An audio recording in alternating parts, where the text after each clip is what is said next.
आज मैं आपको इस वीडियो में 8वीं कक्षा की भूगोल की किताब से तीसरे पार्ट के क्वेश्चन आंसर करवाऊंगा, जिसका नाम खनिज और शक्ति संसाधन है। वीडियो अच्छी लगे तो लाइक करें, चैनल को सब्सक्राइब करके ऑल के बटन के ऊपर क्लिक कर लें ताकि जब नेक्स्ट चैप्टर की वीडियो अपलोड हो तो उसका नोटिफिकेशन आपको मिल जाए। अब पहला क्वेश्चन देखते हैं। पहला क्वेश्चन है, निम्नलिखित प्रश्नों के उत्तर दीजिए। इसमें पहला क्वेश्चन है, प्रतिदिन आपके उपयोग में आने वाले 3 सामान्य खनिजों के नाम बताओ। यानी कि इस क्वेश्चन के अंदर आपको उन खनिजों के नाम बताने हैं जिनका डेली यूज होता है हमारे जीवन में। और खनिज क्या होते हैं इसके बारे में जान लीजिए। खनिज जो है भौतिक पदार्थ हैं जो पृथ्वी के अंदर पाए जाते हैं और जिनको खोद कर यानी कि खनन करके पृथ्वी से निकाला जाता है। और वो कौन कौन सी चीज़ें हैं? लोहा है, कोयला है और पेट्रोलियम है। यानी कि ये 3 ऐसे खनिज हैं जिनका हम प्रतिदिन दैनिक जीवन में अपना यूज इनका प्रयोग होता है। उसके बाद दूसरा क्वेश्चन देखें। दूसरा क्वेश्चन है अयस्क। अयस्क क्या है? धात्विक खनिजों के अयस्क सामान्यतः कहाँ पाए जाते हैं? यानी कि ऐसे खनिज जिसके अंदर धातु पाई जाती है वो कहाँ मिलते हैं? सबसे पहले ये पूछा है अयस्क क्या है। आंसर देखें, वे सेल मतलब वो पत्थर जिनसे खनिजों का खनन किया जाता है, यानी कि ऐसे पत्थर जिनमें से खनिज निकाला जाता है उन्हें अयस्क कहते हैं। यानी कि ऐसे पत्थर जिनसे खनिज निकलता है, यानी कि जिनमें खनिज होता है और उनसे खनिजों को अलग किया जाता है, उन्हें अयस्क कहते हैं। अधात्विक खनिजों के अयस्क सामान्यतः अधात्विक नहीं, सॉरी गलती से अधात्विक लिख दिया। धात्विक खनिजों के अयस्क सामान्यतः पठारी क्षेत्रों में पाए जाते हैं। यानी कि ऐसे अयस्क जिनमें खनिज होता है वो पठारी क्षेत्रों में पाए जाते हैं। और पठारी क्षेत्रों में जो आग्नेय तथा कायांतरित शैलें होती हैं यानी कि चट्टानें होती हैं, इनमें पाए जाते हैं। तीसरा क्वेश्चन देखें। उसके बाद तीसरा क्वेश्चन है, प्राकृतिक गैस संसाधनों में संपन्न 2 प्रदेशों के नाम बताओ। यानी कि यहाँ पर 2 ऐसे राज्यों के नाम बताने हैं जिनमें प्राकृतिक गैसें पाई जाती हैं, गैस पाई जाती हैं।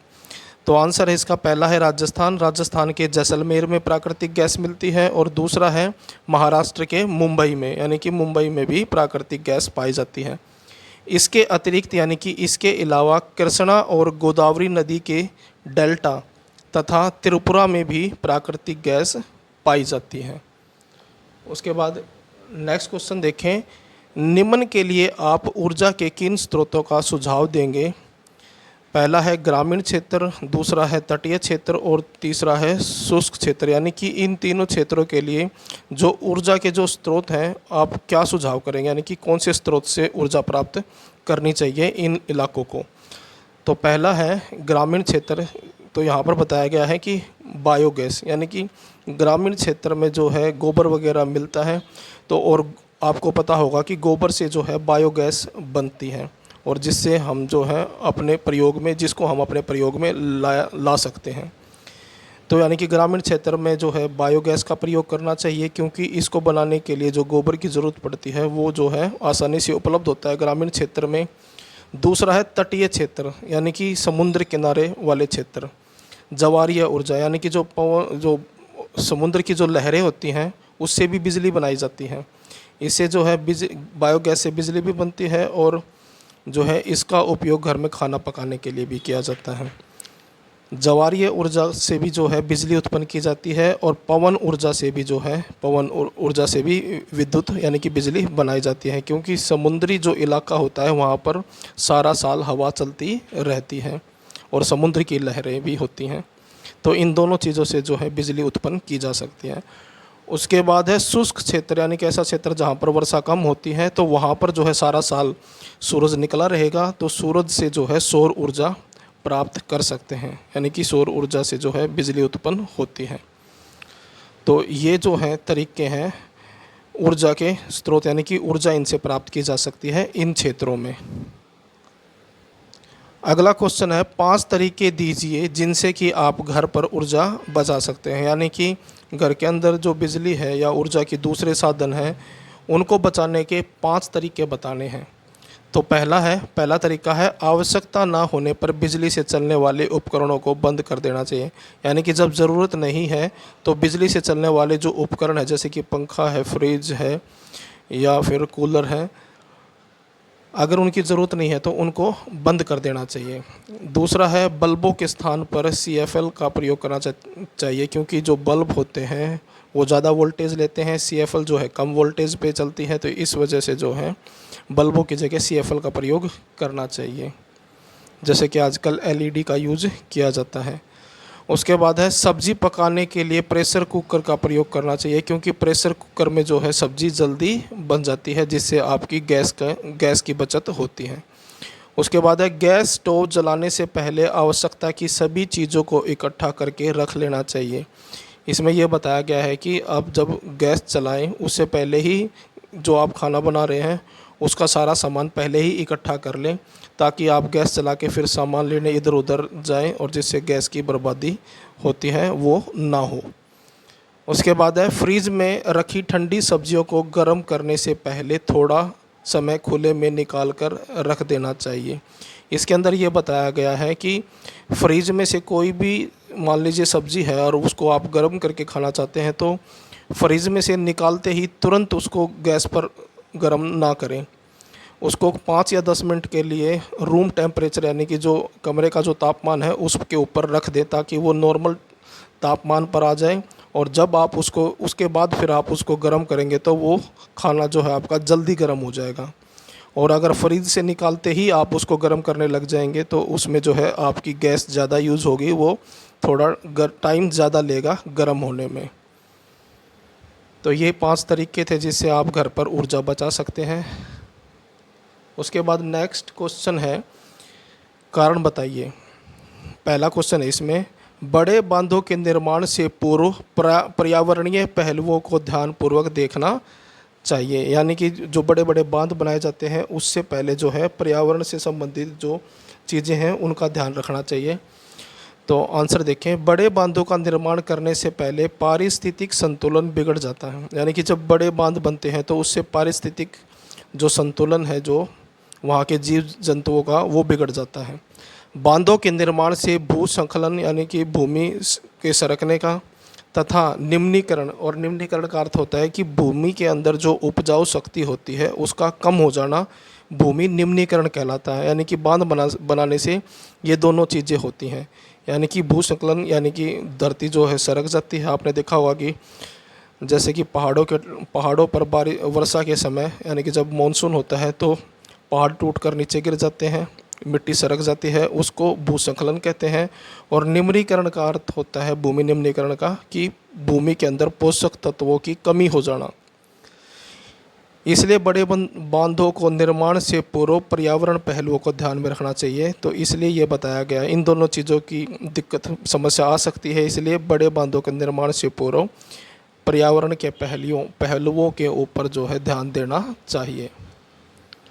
अगला क्वेश्चन है, अधिकांश उद्योग कोयला खानों के पास केंद्रित होते हैं। इसके अंदर ये बताया गया है कि जितने भी उद्योग हैं वो जो है हमेशा ऐसे स्थानों पर लगाए जाते हैं, यानी कि फैक्ट्रियाँ ऐसी जगह पे मिलेंगी जहाँ पर खान होगी। खान उसको कहते हैं जहाँ से कोयला निकाला जाता है। आंसर देखें अब इसका, अधिकांश उद्योगों को चलाने के लिए ऊर्जा की आवश्यकता होती है, यानी कि जो भी उद्योग है उनको चलाने के लिए ऊर्जा की आवश्यकता होती है। कोयला ऊर्जा का सबसे महत्वपूर्ण साधन है, यानी कि कोयले से जो है ऊर्जा प्राप्त होती है और कोयला जो है ऊर्जा का सबसे महत्वपूर्ण साधन है। कोयले का उपयोग विभिन्न उद्योगों को चलाने के लिए तापीय विद्युत का उत्पादन किया जाता है, यानी कि कोयले से अलग अलग जो उद्योग हैं उनको चलाने के लिए जो है तापीय विद्युत का उत्पादन किया जाता है, यानी कि कोयले से जो है बिजली बनती है। कोयला एक भारी खनिज है, यानी कि ये भारी होता है। इसकी ढुलाई करने पर काफ़ी खर्च हो जाता है, यानी कि इसको एक स्थान से दूसरे स्थान में ले जाने में बहुत खर्चा आता है। इसलिए अधिकांश उद्योग कोयला खानों के पास होते हैं। तो यही कारण है कि जितने भी उद्योग हैं जो कोयले पर आधारित होते हैं वो कोयला खानों के पास होते हैं। नेक्स्ट क्वेश्चन है, पेट्रोलियम को काला सोना कहा जाता है, यानी कि पेट्रोलियम को काला सोना क्यों कहा जाता है, ये पूछा गया है क्वेश्चन में। आंसर देखें, पेट्रोलियम काले रंग का होता है और यह बहुत मूल्यवान होता है, यानी कि काले रंग का होता है पेट्रोलियम और ये जो है काफ़ी कीमती होता है।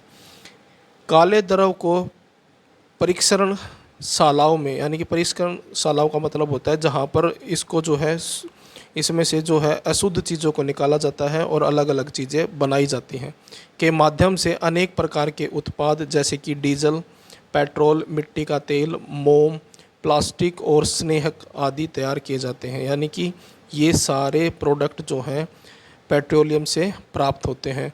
और जो परिस परिष्करणशालाएँ हैं, यहाँ पर जो है इसको शुद्ध किया जाता है इनको, यानी कि यहाँ पर जो है इनको पेट्रोलियम से ये चीज़ें बनाई जाती हैं। पेट्रोलियम को काला सोना इसलिए कहा जाता है क्योंकि इससे बने उत्पाद बहुत मूल्यवान होते हैं, और इसको जो है काला सोना इसलिए कहते हैं क्योंकि इससे जो चीज़ें बनती हैं वो काफ़ी मूल्यवान यानी कि कीमती होती हैं।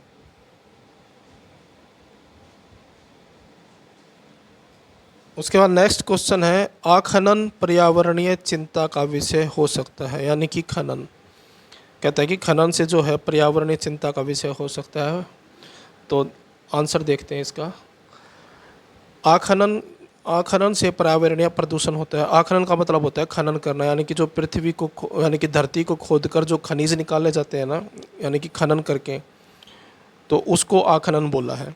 आखनन से भारी मात्रा में धूल उठती है, यानी कि जब अब खनन करते हैं मशीनों के द्वारा, जब खनन किया जाता है तो उससे जो है धूल उठती है, जिससे आखनन के आसपास वाले क्षेत्रों में वायु प्रदूषण बढ़ जाता है। यानी कि जहाँ पर भी खनन होगा आसपास के जो क्षेत्र हैं वो वायु प्रदूषण हो जाए, क्योंकि वहाँ पर जो है धूल जो मिट्टी जो है हवा में होगी। आखनन से खुले गर्त वाले खान बन जाते हैं, यानी कि खनन करने से खुले गर्त यानी कि खुले गड्ढे बन जाते हैं, जिससे भूमि प्रदूषण को बढ़ावा मिलता है, यानी कि भूमि प्रदूषण होता है जिससे। इसलिए आखनन पर्यावरणीय चिंता का विषय है। इसलिए जो खनन है वो पर्यावरणीय चिंता का कारण है। नेक्स्ट क्वेश्चन देखें, निम्नलिखित में अंतर स्पष्ट कीजिए।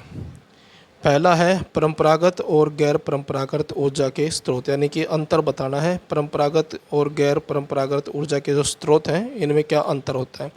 तो पहले है परंपरागत। कोयला, खनिज तेल, प्राकृतिक गैस, अणु शक्ति और जल विद्युत ऊर्जा परंपरागत साधन है। यानी कि परंपरागत साधन का मतलब है कि ये चीज़ें बनी ही इसलिए हैं कि इनसे जो है ऊर्जा प्राप्त की जा सके। इन साधनों का प्रयोग केवल एक बार किया जा सकता है, यानी कि ये जो साधन है इनका यूज एक ही बार कर सकते हैं, यानी कि रीयूजेबल नहीं है, इनका बार बार यूज किया नहीं जा सकता। और ये जो है पृथ्वी के अंदर सीमित मात्रा में है। इसका मतलब क्या है कि एक ना एक दिन ये सारी चीज़ें ख़त्म हो जाएंगी। उसके बाद है इनका प्रयोग गैर परंपरागत साधनों के बाद हुआ, यानी कि इनका जो स्टार्टिंग हुई यूज करने की वो गैर परंपरागत जो साधन थे उसके बाद हुआ है इनका प्रयोग होना। उस नेक्स्ट पॉइंट है ये अधिक खर्चीले हैं, यानी कि इनसे जो है इनका ज़्यादा खर्च आता है। उसके बाद है गैर परंपरागत साधन, पवन ऊर्जा, ज्वारीय ऊर्जा, भूतापीय ऊर्जा, जैव पदार्थों से प्राप्त ऊर्जा और सौर ऊर्जा, कूड़े कचरे तथा पशु तथा मानव मल मूत्र से प्राप्त ऊर्जा को ऊर्जा के गैर परंपरागत साधन कहते हैं। यानी ये ऊर्जा के जो है गैर परंपरागत साधन, यानी कि ऐसे साधन नहीं है जो स्पेशल ऊर्जा के लिए ही हो, इनके दूसरे यूजेस भी हैं, लेकिन इनके जो है सिर्फ ऊर्जा के लिए यूज किया जाता है। दूसरा पॉइंट देखिए, इनका प्रयोग बार बार किया जा सकता है, जैसे कि पवन ऊर्जा है, कितनी बार भी आप इसका यूज कर सकते हैं। उसके बाद अगला है इनका प्रयोग बहुत समय पहले से हो रहा है, यानी कि सौर ऊर्जा है, पवन ऊर्जा है, इनका जो प्रयोग है, इनका जो यूज है वो काफ़ी समय पहले से हो रहा है और ये कम खर्चीले होते हैं। उसके बाद नेक्स्ट है बायोगैस और दूसरा है प्राकृतिक गैस। इन दोनों के बीच जो है अंतर क्या है ये बताना है। पहले है बायोगैस, यह कार्बनिक अपशिष्ट जैसे मृत पौधे और जंतुओं के अवशेष और गोबर आदि से तैयार की जाती है, यानी कि इन चीज़ों से जो है बायोगैस बनती है। उसके बाद सेकंड पॉइंट है इसका उपयोग खाना बनाने तथा विद्युत उत्पादन में किया जाता है, यानी कि बायोगैस का यूज़ जो है खाना बनाने के लिए और बिजली उत्पादन यानी कि बिजली बनाने के लिए किया जाता है। उसके बाद है इससे जैविक खाद का उत्पादन होता है और इससे जैविक खाद भी बनाई जाती है। उसके बाद है प्राकृतिक गैस, यह गैस पृथ्वी की परतों के नीचे पेट्रोलियम के भंडारों के पास मिलती है, यानी कि प्राकृतिक गैस जो है पृथ्वी के अंदर मिलती है, और जहाँ पर पेट्रोलियम होते हैं उनके पास जो है पृथ्वी की परतों में प्राकृतिक गैस मिलती है। उसके बाद है इसका प्रयोग घरेलू तथा वाणिज्यिक ईंधनों के रूप में किया जाता है, यानी कि इसका उपयोग घरों में भी किया जाता है, और कारखानों और जो उद्योग धंधे हैं, जो मतलब फैक्ट्रियां हैं, वहाँ पर भी इनका यूज होता है। उसके बाद है इससे रासायनिक उर्वरक बनते हैं। उर्वरक का मतलब होता है खाद, जैसे ऊपर बताया था ना जैविक खाद बनती है यहाँ से, इससे जो है प्राकृतिक गैस से रासायनिक उर्वरक यानी कि रासायनिक खाद बनती है। उसके बाद अगला है लोहे और अलोह खनिज, यानी कि लोह खनिज और अलोह खनिज के अंदर बताना है अंतर क्या है दोनों में। पहला है लोह खनिज। इन धात्विक खनिजों में लोहे का अंश पाया जाता है, यानी कि ऐसे खनिज हैं जिनमें लोहा पाया जाता है। लोहे का अंश मतलब लोहे का भाग, यानी कि लोहा मिलता है इसके अंदर, जैसे लोहा इस्पात। इनका प्रयोग इस्पात उद्योग में होता है, और इनका यूज जो है इस्पात उद्योग के अंदर यूज होता है। उसके बाद है अलोह खनिज। अलोह नाम से ही आपको पता लग गया होगा कि जिसमें लोहा नहीं होता। इन धात्विक खनिजों में लोहे का अंश नहीं पाया जाता है, जैसे सोना और चांदी, यानी कि सोना और चांदी जो है ये भी जो है अलोह खनिज है, जिसमें जो है लोहे का अंश नहीं पाया जाता, यानी कि इनके अंदर लोहा नहीं होता। उसके बाद है इनका उपयोग विभिन्न कामों जैसे आभूषण इत्यादि में होता है, यानी कि सोने और चांदी का प्रयोग जो है आभूषण बनाने में होता है। उसके बाद नेक्स्ट है धात्विक और अधात्विक खनिज। तो सबसे पहले धात्विक खनिज। धात्विक खनिज मुख्यतः आग्नेय और कायांतरित शैलों में पाए जाते हैं।